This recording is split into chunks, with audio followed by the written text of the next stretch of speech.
नमस्कार दोस्तों, पिछले कुछ दिनों में कुछ जानकारी सामने आई है। ये जानकारी उत्तराखंड के पूर्व मुख्यमंत्री त्रिवेंद्र सिंह रावत को लेकर उस समय की है जब वो मुख्यमंत्री हुआ करते थे। वैसे ये जानकारियां कोई नई नहीं है, लेकिन जल्द ही लोकसभा के चुनाव होने हैं और वो उत्तराखंड में लोकसभा के चुनाव में टिकट के बड़े दावेदार हैं। इसीलिए फैक्ट्स मायने रखते हैं जो सामने आ रहे हैं। ये जानकारियां एक सबूत के तौर पर भी है जो ये साबित करती है कि त्रिवेंद्र सिंह रावत के कुछ मुद्दों पर अपनी टॉप लीडरशिप से बड़े गंभीर मतभेद रहे हैं उस वक्त जब वो उत्तराखंड के मुख्यमंत्री हुआ करते थे। इन्हीं पर बात करते हैं। साथ में यह भी समझना चाहिए कि यह जो मतभेद थे, जिन मुद्दों पर अपनी टॉप लीडरशिप से यह उत्तराखंड के हित में थे या उत्तराखंड के हित में नहीं थे, यह समझना बहुत ही जरूरी है। क्योंकि त्रिवेंद्र सिंह रावत के मुख्यमंत्री कार्यकाल की बहुत सारे लोग बड़ी तारीफ करते हैं। बीजेपी में भी बहुत से लोग हैं जो तारीफ करते हैं, भले ही खुलेआम नहीं, चुपचाप करते हैं, लेकिन बहुत तारीफ करते हैं। उत्तराखंड की राजनीति में एक सबसे बड़ा सवाल है और यह सवाल है कि जो पिछले 2 साल से है और जिसका पिछले 2 साल से बीजेपी कोई भी सटीक उत्तर नहीं दे पाई। और सवाल यह है कि आखिर त्रिवेंद्र सिंह रावत को मुख्यमंत्री की कुर्सी से हटाया क्यों गया था। जब भी बीजेपी में यह सवाल किया जाता है, एक ही रटा रटाया उत्तर आता है बीजेपी की ओर से। बीजेपी में किसी को पद की बहुत भूख नहीं होती है, जो भी जिम्मेदारी टॉप लीडरशिप देती है उसे निभा लिया जाता है। यह बीजेपी के नेता कहते हैं जब भी उनसे इस संदर्भ में पूछा जाता है। वह महेंद्र भट्ट हो या खुद त्रिवेंद्र सिंह रावत हो, उनका यही कहना होता है कि जो भी हमें काम देता है केंद्रीय नेतृत्व, हम उसको कर लेते हैं मन से। हम तो साधारण कार्यकर्ता है बीजेपी के। लेकिन क्या वास्तव में ऐसा ही है? अगर ऐसा है तो फिर आने वाले लोकसभा चुनाव को लेकर टिकटों को मारामारी क्यों मच रही है टिकट के लिए? उत्तराखंड में सरकार में जो मंत्री पद खाली है उनके लिए इतनी भागदौड़ जोड़ तोड़ क्यों हो रहे हैं? हर कोई एक दूसरे से आगे निकलने की होड़ में क्यों दिख रहा है? और सवाल तो यह भी है कि उत्तराखंड में बीजेपी के कुछ पुराने नेताओं को, कुछ बड़े चेहरे के जो पहले बड़े चेहरे रहे हैं, उनको हाशिए पर क्यों टिका दिया गया है? क्यों एक तरफ वो साइडलाइन लगे हुए दिखते हैं? बहुत सारे सवाल है। इसीलिए यह तो कहा नहीं जा सकता कि जो टॉप लीडरशिप चाहती है उसको जो काम दे दिया जाता है उसी को मन से कर लेते हैं, काम नहीं मिलता तो भी मन से करते हैं। इसीलिए यह तो कहा नहीं जा सकता, यह केवल कहने की बात है, यह अमल में लाने की बात नहीं है। लेकिन बात त्रिवेंद्र रावत की कर रहे थे। त्रिवेंद्र रावत पर ही आते हैं। इंडिया टुडे ग्रुप के एक कार्यक्रम का एक वीडियो बहुत चर्चा में है 1-2 दिन से। इसमें प्रोफेसर एसपी सती एक जानकारी दे रहे हैं और जानकारी यह है, वो कह रहे हैं कि जब बद्रीनाथ धाम को लेकर मास्टर प्लान तैयार हो रहा था, जब उस मास्टर प्लान को स्वीकार किया जा रहा था, उस पर मंथन चल रहा था, उस वक्त मुख्यमंत्री रहते हुए त्रिवेंद्र सिंह रावत इस बात पर सहमत नहीं थे कि बद्रीनाथ में इतने बड़े पैमाने पर खुदाई की जाए, इतने बड़े पैमाने पर कंस्ट्रक्शन किया जाए, निर्माण किया जाए। वो इतने हैवी निर्माण के पक्षधर नहीं थे। निर्माण बड़ा खतरा बन सकता है बद्रीनाथ में इस तरह का निर्माण करना, इस तरह की खुदाई करना। प्रोफेसर सती मंच पर बैठकर यह बात कह रहे हैं और सामने खुद त्रिवेंद्र सिंह रावत बैठे हुए हैं। जब प्रोफेसर सती यह बात कह रहे हैं उस वक्त त्रिवेंद्र सिंह रावत सहमति में सिर हिलाते हुए बहुत ही साफ साफ दिख रहे हैं, यानी वो सहमति जाहिर कर रहे हैं। प्रोफेसर सती की बात सही है, यह वो जाहिर कर रहे हैं। अगर एक बार फिर आप इस वीडियो को देखें और देखेंगे तो ये समझेंगे कि सचमुच वो अपनी सहमति जाहिर कर रहे हैं। इसके बाद कुछ अन्य बिंदुओं पर बात करेंगे। पहले आप ये देखिए, सुनिए। बद्रीनाथ मास्टर प्लान जब कंसीव हो रहा था तो मुझे किसी ने झूठ भी बोल सकता है, कोई किसी ने बोला था कि इस समय त्रिवेंद्र सिंह रावत जी ने, जो मुख्यमंत्री हैं, उन्होंने कहा था कि ये खतरा है भाई, या इतने बड़े पैमाने पर खुदाई न करी जाए। लेकिन आज आप बद्रीनाथ, आपने देखा होगा त्रिवेंद्र सिंह रावत सहमति में सिर हिला रहे हैं। यानी बात साफ है, मुख्यमंत्री रहते हुए त्रिवेंद्र सिंह रावत नहीं चाहते थे कि बद्रीनाथ धाम में इतने बड़े पैमाने पर निर्माण हो, क्योंकि यह भविष्य के लिए एक बड़ा खतरा साबित हो सकता था। प्रोफेसर सती हाल ही में राहुल गांधी के साथ रहे हैं। जब राहुल गांधी बाबा केदारनाथ की धार्मिक यात्रा पर 3 दिन के लिए उत्तराखंड आए थे, उस समय कांग्रेस के पूर्व अध्यक्ष गणेश गोदियाल ने उनको बुलाया था। वो वहां बाबा केदारनाथ धाम गए हुए थे तो उनसे कहा था कि आप राहुल गांधी आपसे मिलना चाहते हैं, आप राहुल गांधी से चर्चा करना चाहते हैं, कुछ बातें करनी है। राहुल गांधी से पर्यावरण और हिमालय में हो रहे बदलाव, अति निर्माण और हैवी कंस्ट्रक्शन को लेकर इन सब चीजों पर बात करनी है। सोशल मीडिया पर दोनों की एक तस्वीर भी सामने आई थी। इन सब चीजों को ध्यान में रखते हुए सबसे बड़ा सवाल यह है कि क्या त्रिवेंद्र सिंह रावत की मुख्यमंत्री की कुर्सी इसीलिए गई क्योंकि वो बद्रीनाथ मंदिर, बद्रीनाथ धाम उस इलाके में इतने हैवी निर्माण के पक्ष में नहीं थे?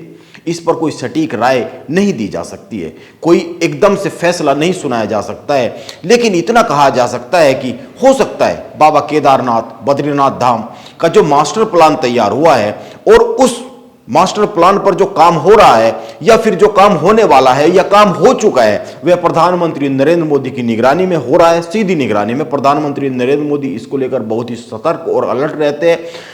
पीएमओ से लगातार मॉनिटरिंग के लिए अफसर आते रहते हैं, खासकर केदारनाथ धाम में।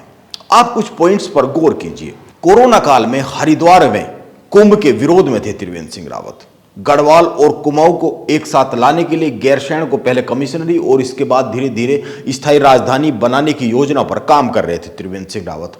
ग्रीष्मकालीन राजधानी तो घोषित किया ही, 4 धाम सहित उत्तराखंड के करीब 50 प्रमुख मंदिरों को देवस्थानम बोर्ड के अधीन लाने पर अमल कर चुके थे त्रिवेंद्र सिंह रावत। भू कानून में कुछ बदलाव त्रिवेंद्र सिंह रावत ने किए थे। कुछ दिन पहले उन्होंने कहा भी है कि ये कानून में बदलाव भू कानून में इसलिए किए गए थे ताकि इन्वेस्टर उत्तराखंड आए, उनको कोई दिक्कत ना हो, यहां पर निवेश हो। हालांकि उसको लेकर तमाम विरोध, गतिरोध, उसके पक्ष और विपक्ष में तमाम बातें हुई, लेकिन भू कानून में बदलाव किए थे त्रिवेंद्र सिंह रावत ने। ये सारे वो काम हैं जिनको त्रिवेंद्र सिंह रावत ने किया और जिनको कुर्सी पर हटाने के बाद बीजेपी के आने वाले मुख्यमंत्रियों ने इन कामों को बदलना शुरू किया। चाहे वो तीरथ सिंह रावत हो या फिर पुष्कर सिंह धामी हो, इन्होंने आते ही ये सारे काम बदले जो त्रिवेंद्र सिंह रावत ने प्रमुखता से किए थे। यह तो हुई एक बात। आप पिछले 2 साल की कुछ घटनाओं पर गौर कीजिए। विधानसभा में बैकडोर भर्ती का प्रकरण हो, अंकिता भंडारी हत्याकांड हो, सरकारी भर्ती परीक्षाओं में घपला का जो मामला है वो हो, और भी कई सारे मामले हो, इन पर त्रिवेंद्र सिंह रावत का जो स्टैंड रहा है वो उत्तराखंड बीजेपी और उत्तराखंड बीजेपी की सरकार से थोड़ा जुदा रहा है। जिन जिन मामलों की सीबीआई जांच प्रदेश सरकार नहीं कराना चाहती या नहीं कराई, उनको भी लेकर त्रिवेंद्र सिंह रावत कहते रहे हैं कि सीबीआई जांच होनी चाहिए। चाहे वो विधानसभा में बैकडोर भर्ती का मामला हो, इन मामलों की सीबीआई जांच की वो हमेशा मांग करते रहे। यानी कि थोड़ा सा मतभेद साफ साफ दिखता है। और अभी हाल ही की अगर बात करें तो राहुल गांधी जब केदारनाथ धाम आए थे तो वहां पर कुछ लोगों ने राहुल गांधी के सामने ही मोदी मोदी के नारे लगाए थे। इस पर भी त्रिवेंद्र सिंह रावत ने बहुत ही साफ कहा है कि यह अच्छी परंपरा नहीं है। क्या बीजेपी का कोई छोटा या बड़ा नेता ऐसा कह सकता है, इस तरह की राय व्यक्त कर सकता है? त्रिवेंद्र सिंह रावत बीजेपी की लीडरशिप जो काम कर रही है प्रदेश में या नेशनल लेवल पर भी, और जो भी बीजेपी की मौजूदा सरकार उत्तराखंड में काम कर रही है, उससे कुछ कुछ बीच बीच में बार बार असहमति जताते रहते हैं, दिखाते रहते हैं। अब रही बात यह है कि त्रिवेंद्र काल के जो काम है, उसके बाद बीजेपी के जो नए मुख्यमंत्री आए, बाद में जो मुख्यमंत्री आए, उन्होंने वे सारे काम बदले। तो वो जो त्रिवेंद्र के काम थे वो उत्तराखंड के हित में थे या उत्तराखंड के हित में नहीं थे, इस पर बहुत अलग अलग राय है। आप जितने लोगों से बात करेंगे, हर किसी का अपना अपना मत है। लेकिन मैं ये कहना चाहूंगा कि 4 धाम यात्रा के दौरान सरकार और सरकार की मशीनरी पूरा जोर लगा देती है। इसके बाद भी बहुत सी अव्यवस्थाएं होती रहती है, सामने आती रहती है। आप एक ही उदाहरण को समझ लीजिए। लाख कोशिशों के बाद भी केदारनाथ धाम के गर्भगृह के फोटो लीक होते रहते हैं।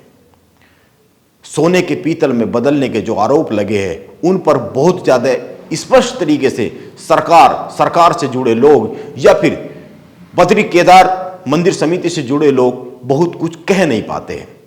दान के लिए रास्ते में जो QR कोड लगाए गए थे, जब इस बार 4 धाम यात्रा शुरू हो रही थी, वह जो बात सामने आई थी वह एक घोर अव्यवस्था थी जो बाद में पकड़ में आई।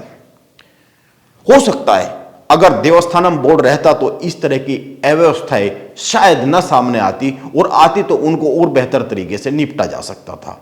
यह मेरा मत है, और यह मत मैं इसलिए भी जाहिर कर रहा हूं क्योंकि आप वैष्णो देवी धाम को लेकर आप अगर देखेंगे, वहां को लेकर इस तरह की खबरें सामने आती नहीं है।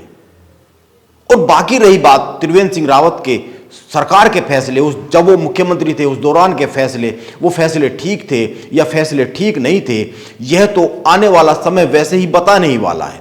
अगर बीजेपी त्रिवेंद्र सिंह रावत को टिकट देती है तो मान लीजिए बीजेपी उनको मुख्यमंत्री की कुर्सी से हटाने का प्रायश्चित कर रही है।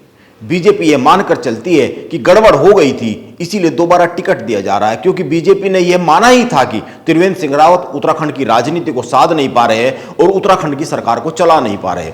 वरना तो एक ही तो साल बचा था, एक साल पहले क्यों हटाया गया? यह साफ सी बात है। बीजेपी के प्रदेश अध्यक्ष, बीजेपी के नेता कुछ भी कहते रहे, लेकिन यह तो बहुत सीधी सी बात है जो बहुत साफ साफ महसूस की जा सकती है। एक साल का कार्यकाल बचा है।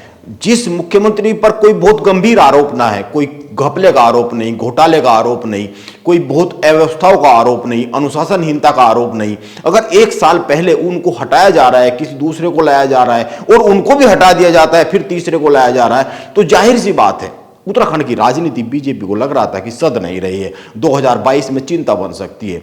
सरकार ठीक से चल नहीं रही है, जनता में वो संदेश पहुंच नहीं रहे हैं जिन संदेशों को पहुंचाने की जरूरत है ताकि सरकार वापस हो सके। तो जाहिर सी बात है वह उम्मीदों पर खरे नहीं उतरे थे पार्टी के उत्तराखंड की राजनीति में।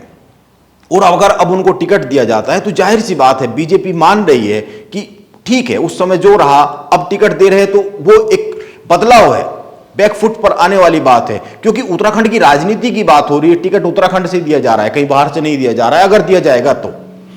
और रही बात जनता की, अगर त्रिवेंद्र सिंह रावत को टिकट मिलता है और परिणाम जो आएगा वो बता ही देगा कि जनता उनके फैसलों के साथ रही है या साथ नहीं रही है, जनता उनके बारे में क्या सोचती है। इसीलिए इंतजार तो किया ही जाना चाहिए।